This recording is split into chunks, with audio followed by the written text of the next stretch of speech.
சாம்பார் தான் வைக்க போகிறேன். சாம்பாருக்கு தேவையான கத்திரிக்காய், வெண்டைக்காய், வெள்ளரிக்காய், புடலங்காய், கேரட்டு, இன்னும் காய்கறி தேவை, என்ன காய்கறிலாம் தேவை எல்லாமே நறுக்கி வச்சுருக்கேன். மெயினாகிட்டு முருங்கைக்காய் போட்டிருக்கேன்.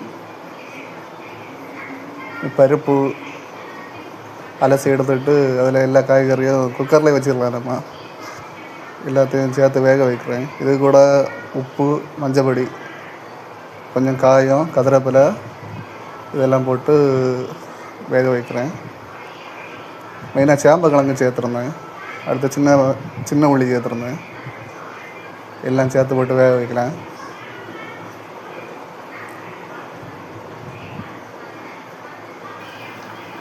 தேவையான அளவு தண்ணி. அடுத்து இது கூட மஞ்சப்பொடி சேர்த்துடணும். தேவையான அதிகமாக தண்ணி விட்டாச்சுன்னா விசில் அடிக்கும் போது எல்லாம் கீழே கலங்கும்.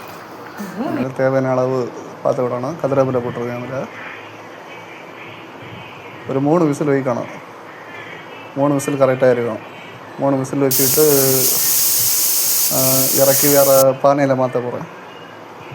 குக்கர் சின்னதாக இருக்கனால நமக்கு சாம்பார் அதிகமாக தண்ணி விடும் பொழுது எல்லாம் கலைஞ்சிடும். அதனால் வேறு பாத்திரத்தில் மாற்றுறேன்.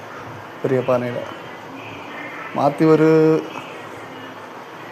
5 நிமிஷம் வேக வைக்கலாம். நல்லா தீ வச்சு ஒரு 5 நிமிஷம் மூடி வச்சு வேக வைக்கலாம். தேவையான புளி தண்ணீரை மிளகு பொடி, மல்லிப்பொடி, சாம்பார் பொடி எல்லாம் போட்டு நல்லா மிக்ஸ் பண்ணி இதை நம்ம வேக வச்சுருக்க சாம்பாரில் ஊற்றிடலாம். ஊற்றிக்கிட்டு முடிவு என்னென்னா தேங்காய் எண்ணெயில் கடுகு போட்டு எல்லாம் கடுகு போட்டுனா பிறகு கதிரப்பிலை, வத்தல் மிளகு இதெல்லாம் போட்டு நல்லா தாளித்து சாம்பாரில் ஊற்றி எடுத்தாச்சுன்னா சாம்பார் ரெடி. நல்ல மணமாக இருக்கும் சாம்பார். ட்ரை பண்ணி